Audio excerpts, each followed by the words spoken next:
Hello and a warm welcome to the True Crime Cocktail Hour. This is your weekly little therapy session after a tough week of work, which I'm sure you had. So how about we sit down, we relax for a minute. We have a drink if you want, and since you're already here and interested in true crime, why don't I tell you about a mysterious true crime case? I hope you all had a pleasant week. I actually had a great week. My work bestie / friend / colleague Alex, she finally came back to work after being gone for 4 years. I'm sorry?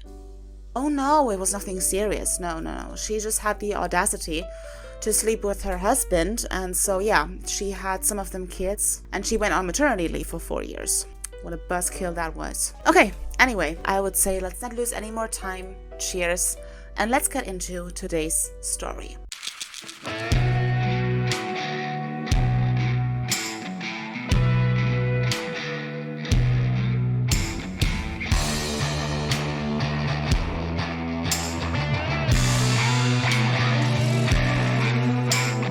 So it's the 23rd of May 2016 and we are in Luton, I hope I said that correctly, which is in the north of London. And this is where we meet the Khan family. The Khan family is an immigrant family from Pakistan, and they live on the outskirts of the city in a simple yet beautiful single-family house on Overstone Road.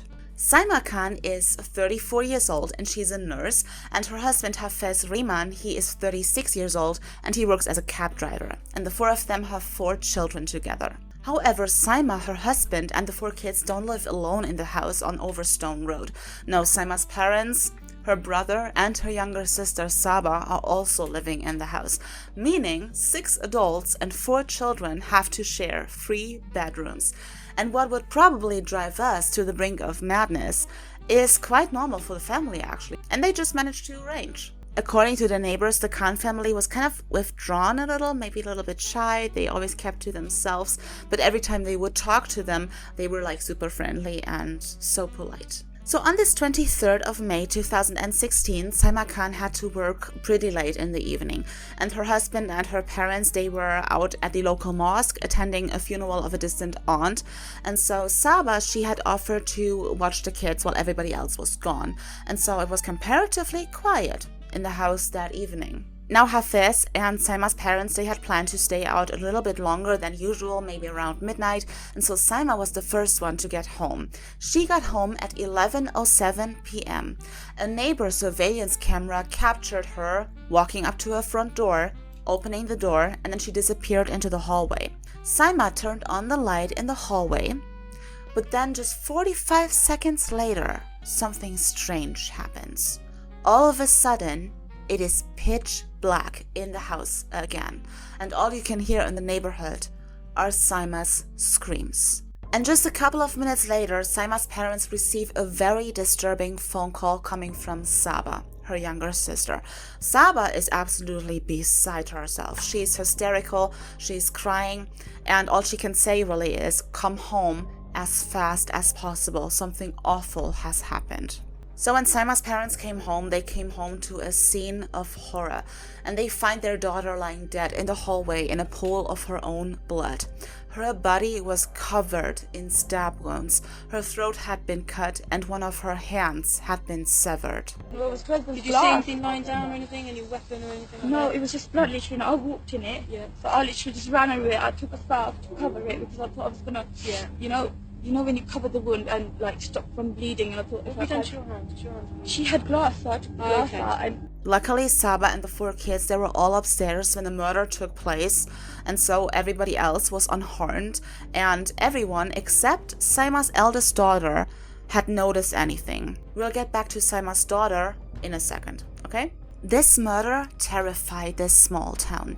No one had a clue who would go and kill this wonderful mother of 4 kids in a blind rush of bloodlust. The medical examiners, who are obligated by law to document every single stab wound during the autopsy, eventually stopped counting at 68, because quite frankly, you couldn't tell anymore where one stab wound began and the other one ended. The first one who was questioned about the murder was Saima's younger sister Saba. She had found the body after all, and she was in the house when the murder took place. Saba explained to investigators that she was upstairs taking a shower when suddenly she heard the front door slam open, and the next thing she heard was her sister screaming, and Saba panicked and she hid in the bathroom out of fear. Saba told investigators that she thought that this was a robbery gone wrong, and that the burglars or the robbers were probably just surprised by her sister walking in, and actually the forensic evidence, at first, confirmed this theory. The glass of the front door was broken, the cupboards had been ransacked, and valuable jewelry was missing. And so look, the investigators in this case, they really followed all leads, from a robbery gone wrong all the way up to a possible honor killing. But no theory, no case scenario they came up with which fit perfectly. It was always like one puzzle piece was missing. And then to everyone's surprise, 1 week after the murder, Saba Khan, Saima's younger sister, was arrested on suspicion of murder. The investigators' theory was unbelievable. The 26-year-old younger sister, a nurse herself by profession, should be capable of such a murder? But babe, the evidence is overwhelming. For example, Saima's eldest daughter, who by the way was 7, she told investigators that she eventually woke up from all the noises coming from the living room and that she thought that her aunt Saba was just killing a mouse downstairs, and so she yelled downstairs, "Aunt, are you killing a mouse right now?" To which Saba yelled back upstairs, quote, "Don't you dare come downstairs," end quote. And not only that, guess what investigators found in the house, in Saba's room no less? Garbage bags packed with blood-soaked clothes and the murder weapon, a kitchen knife.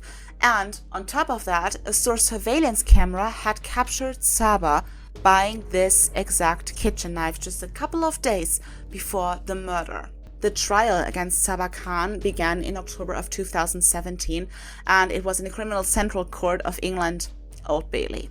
Saba consistently maintained her innocence. She told investigators that she loved her sister with all her heart and that she had no motive. However, her cell phone data would tell a different story.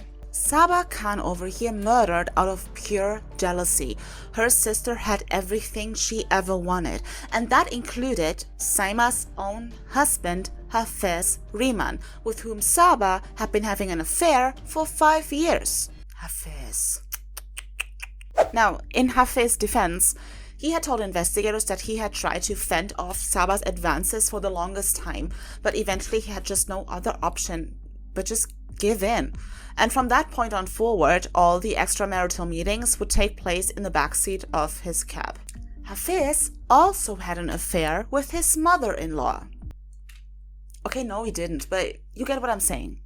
For Saba, however, he was more than just an affair. He was the love of her life, and she was blinded by love, and she wanted to have Hafiz all for herself. And some of the text messages between Saba and Hafiz, they were read out loud in court.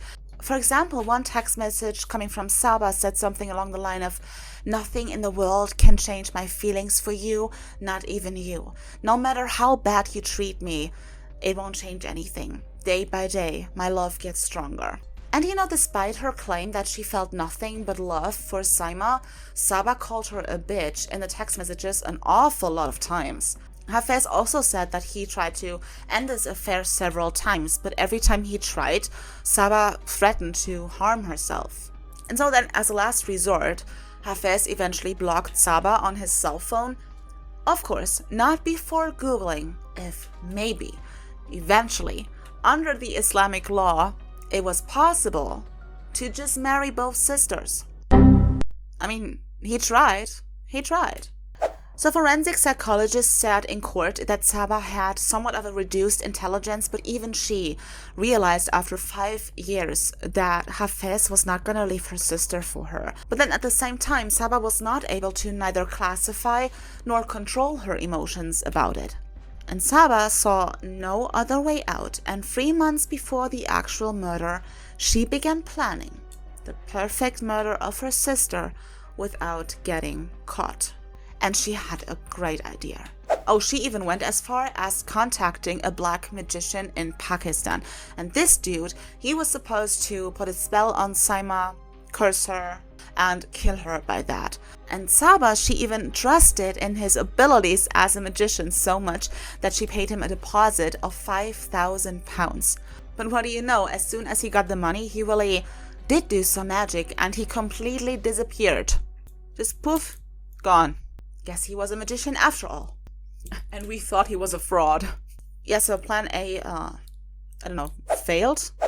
But then Saba found out that Saima and her husband were planning on moving out and finding a house of their own, And so that would mean that they would leave Saba alone back in the house with their parents.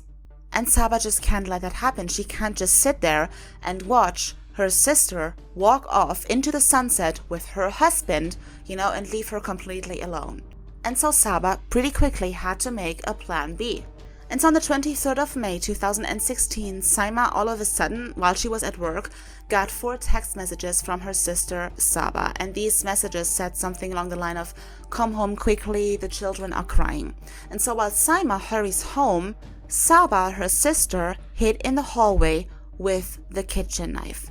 Saima comes home, she turns on the light, but then suddenly the light goes out again. It is pitch black. And this is when Saba jumped out of her hiding spot and started stabbing Saima like a mad person. She repeatedly plunged this kitchen knife into her sister, penetrating all the way through her neck. It remains unclear why she decided to cut off her sister's hand, maybe just because it was recommended on the website called 16 Steps to Kill a Person Without Getting Caught. Girl, I really tried to find this webpage. I couldn't. Maybe you can. After she killed Saima, she smashed the glass off the front door. She started rummaging around the cupboards to make it look like a robbery gone wrong. This moron, she put all her blood-soaked clothes and the murder weapon into a garbage bag and hid it somewhere in her room. And then she went upstairs to take a shower before calling her own dang parents to tell them that something terrible had happened. So yeah, it's fair to say the defense team actually had a hard time with this one. And Saba, at first, she pleaded not guilty, but eventually she collapsed under the weight of the forensic evidence. There was no way. And so eventually she pleaded guilty and she was sentenced to life in prison with a minimum term of 22 years. One of the senior investigating officers eventually said about this case, quote, "This was a bitter act of jealousy. This was not a case of honor killing, nor was this a burglary that Saba Khan tried so hard to create. She wanted her sister's life. She wanted her children and her husband. Hearing the news that they were planning to move out of the family home was the last straw, and she took her sister's life in bitter envy." This was the case of the Khan family. Let me know what you think down below. Also, don't forget to hit that subscribe button and give this video a thumbs up. Shows me that you enjoy what I do and it's so cool every single time. I am already looking forward to next week and to the next case, although I can't promise you that there will be a new video because I feel like I'm kind of getting sick, and so we just have to wait and see what's happening. Other than that, I hope you have a wonderful weekend ahead of you. Try to relax a little bit. Let's just say I'm not getting sick, and so if you don't have any plans next Friday, why don't you meet me here for another cocktail and, of course, another mysterious true crime case.